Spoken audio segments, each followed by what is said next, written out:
Israel diduga kebobolan drone mini Hizbullah. Rumah Benyamin Netanyahu jadi target serangan. Dikabarkan drone kecil Hizbullah itu terbang di atas rumah sang Perdana Menteri Israel Benyamin Netanyahu. Mengutip Israel Hayom pada 19 Agustus, keberadaan drone itu diketahui setelah kapal perang Angkatan Laut Israel yang berpatroli di sekitar wilayah tersebut.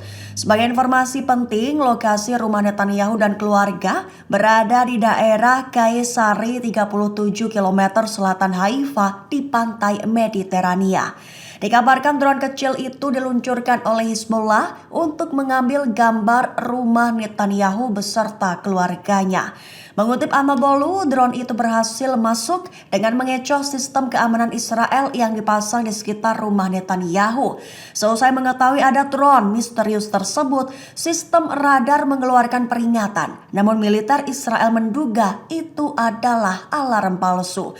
Tak lama setelah itu, jet-jet tempur Israel dikirim ke wilayah yang dicurigai. Namun para petinggi Israel masih belum memberikan penjelasan apapun mengenai dugaan munculnya drone Hizbullah tersebut.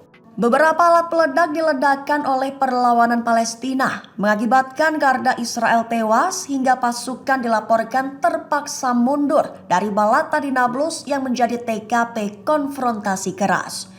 Mengutip Al-Mayadin pada 19 Agustus, Brigade Syuhada Al-Aqsa di Nablus mengumumkan bahwa mereka terlibat dalam konfrontasi sengit tersebut. Menggunakan senapan mesin dan alat peledak, mereka menyerbu pasukan Israel di Kem Balata. Namun akibatnya, seorang wanita terluka oleh pecahan peluru tajam. Di satu sisi, konfrontasi di pemukiman Kedumim di barat kota Nablus juga terjadi pada Minggu 18 Agustus malam waktu setempat. Mereka terlibat dalam aksi penggerebekan di beberapa wilayah seperti kota Haja, Baka Al-Hatab, dan Far Abaus di sebelah timur Kalkiyah.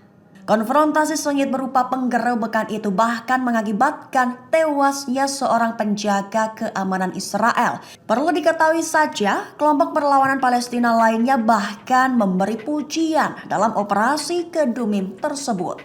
Dua perwira senior Israel dikabarkan tewas meledak di wilayah Gaza Tengah. Penyebab tewasnya dua perwira IDF itu dikonfirmasi oleh bom tanam di pinggir jalan dari perlawanan Palestina. Mengutip Anadolu Agensi pada 19 Agustus, kabar itu menurut pengumuman dari tentara Israel pada Sabtu 17 Agustus lalu. Dalam pengumuman menjelaskan bahwa saat berkendara di koridor Netzarim, sebuah bom pinggir jalan meledak, menewaskan Ben Shoam dan Mayor Yotam Ishak Pelet. Lebih dirinci, Mayor Yotam Ishak Pelet, 34 tahun, merupakan petugas logistik dari Batalion 8119 Brigade Yerusalem. Sementara Mayor Mordechai Yosef Ben Shoam, 34 tahun, juga merupakan sopir truk di Batalion 8119 Brigade Yerusalem.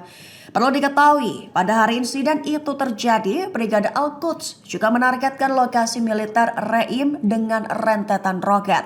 Bentrokan antara Al-Quds dengan tentara Zionis juga terjadi di wilayah garis depan sebelah timur wilayah Al-Qarara di utara kota Khan Yunis.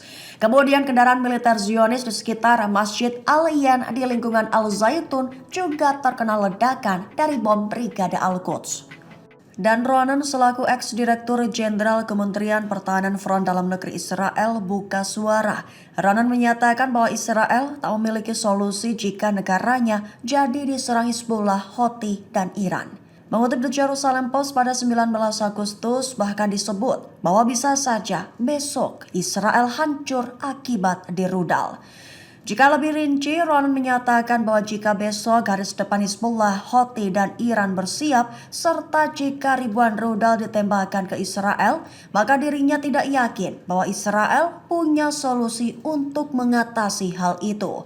Selain itu, Ronan menyatakan bahwa jika hari ini saja roket Hizbullah jatuh di wilayah utara tanpa peringatan, maka besok bisa jadi seluruh negara Israel hancur karena terkena sasaran roket mereka. Mengingat dari Lebanon saja selama 34 hari terakhir, sudah ada 100 hingga 200 rudal yang ditembakkan setiap harinya. Jumlah itu masih belum digabung dengan serangan-serangan dari Iran, Houthi, bahkan Hamas dan perlawanan Palestina lainnya. Hizbullah menargetkan Barak Zaid Israel dengan roket dan peluru artileri. Di satu sisi Israel mengaku telah mencegat persenjataan Hizbullah tersebut. Mengutip Wala pada 19 Agustus, pengumuman soal sasaran target dikatakan oleh pihak Hizbullah. Dalam pengumumannya, Hizbullah menyatakan bahwa pejuangnya menargetkan Barak Zaid dan posisi tentara Israel di sekitarnya dengan senjata roket dan peluru artileri. Sementara Israel dilaporkan telah mencegat target udara mencurigakan yang datang dari Lebanon pada Senin 19 Agustus waktu setempat. Warga Israel disebut khawatir akan terjadinya perang habis-habisan yang telah berada pada puncaknya. Perlu diketahui dunia hingga kini masih menantikan serangan balasan dari Iran dan sekutu-sekutunya di kawasan dengan target adalah Israel. Mengingat Iran dan sekutunya seperti Hizbullah Lebanon telah berjanji akan menanggapi pembunuhan Ismail Haniyeh dan Fuad Shukr. Israel disebut telah dijalankan oleh para pengkhianat, orang-orang yang mengkhianati posisi mereka. Bahkan Perdana Menteri Benjamin Netanyahu disebut termasuk di antaranya. Mengutip Al-Mayadin pada 19 Agustus, kabar itu menurut laporan media Israel Haaretz pada Senin 19 Agustus waktu setempat. Netanyahu disebut sedang mendorong Israel dengan para pengkhianatnya menuju ke tepi jurang. Laporan Haaretz itu mencerminkan perpecahan dan fragmentasi internal dalam pendudukan Israel, serta menyoroti kegagalan para pemimpinnya dalam mengelola rezim selama masa perang.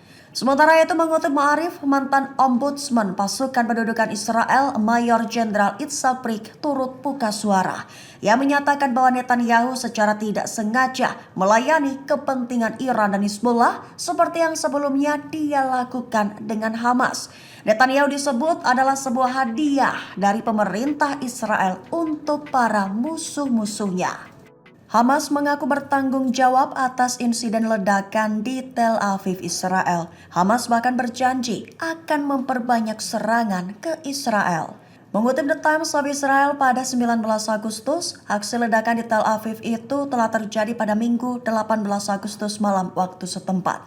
Kemudian pada Senin 19 Agustus, Hamas mengaku menjadi pihak yang bertanggung jawab atas ledakan dahsyat tersebut. Hamas mengatakan bahwa ledakan itu merupakan ledakan dari bom bunuh diri yang dilakukan sebagai operasi gabungan dengan Jihad Islam Palestina.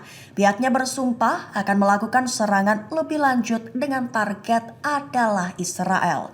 Dikabarkan klaim tanggung jawab itu muncul beberapa jam setelah polisi dan Badan Keamanan Shin Bet mengkonfirmasi bahwa ledakan itu merupakan serangan teror yang disengaja. Diketahui orang yang berada di balik serangan terencana itu sedang berjalan di Lehi Road di selatan Tel Aviv pada Minggu malam. Ketika bom yang dibawa di ranselnya meledak, menewaskan dirinya seketika dan melukai seorang pejalan kaki lainnya. Sementara itu Hamas memperingatkan bahwa bom bunuh diri tersebut akan terus berlanjut sebagai respons terhadap serangan Israel di jalur Gaza. Al Jazair siap kirim pasukan ke jalur Gaza jika perbatasan Mesir dibuka. Al Jazair bersumpah akan mendukung rakyat Palestina, membantu membangun kembali jalur Gaza pasca perang dengan Israel. Mengutip MNA pada 19 Agustus, kabar itu disampaikan Presiden Al Jazair Abdel Majid Tebboune Senin 19 Agustus 2024. Abdel Majid Tebboune menegaskan bahwa Al Jazair tidak akan pernah meninggalkan Palestina, khususnya Gaza. Secara pribadi sang presiden bersumpah jika perbatasan antara Mesir dan Gaza dibuka kembali, maka pihaknya siap mengirimkan pasukan dan membantu membangun kembali jalur Gaza. Selain itu Al Jazair juga berjanji untuk membangun 3 rumah sakit lengkap di jalur Gaza dalam waktu 20 hari. Hal itu dikatakannya pada hari keempat kampanye pemilihan dalam pidato di Konstantinopel di timur laut Al Jazair. Israel siaga tinggi, perketat keamanan di wilayah pelabuhan Haifa, Israel. Satu di antaranya Israel telah mengeluarkan sejumlah alutsista agar bisa melakukan serangan balasan jika Hizbullah Iran menyerang. Mengutip AP News pada 19 Agustus, kabar itu diumumkan langsung oleh Kepala Departemen Pers IDF baru-baru ini. Tak hanya itu, Israel juga mulai menyiagakan petugas kesehatan dan peralatan medis tambahan di rumah sakit Ram dan Haifa. Dikabarkan, ruangan bawah tanah dengan fasilitas kira 1.200 tempat tidur juga mulai dioperasikan. Diketahui segala upaya itu dilakukan Israel untuk mencegah bengkaknya kerugian material dan lonjakan korban jiwa akibat gempuran brutal Hizbullah Iran. Sehingga Benyamin Netanyahu dilaporkan mulai melakukan persiapan perang di sejumlah titik aset penting Israel, satu diantaranya wilayah pelabuhan Haifa tersebut. Segala persiapan telah dilakukan sejak Iran Hizbullah mengancam akan melakukan serangan balasan atas kemartiran Ismail Haniyeh dan Fuad Shukar.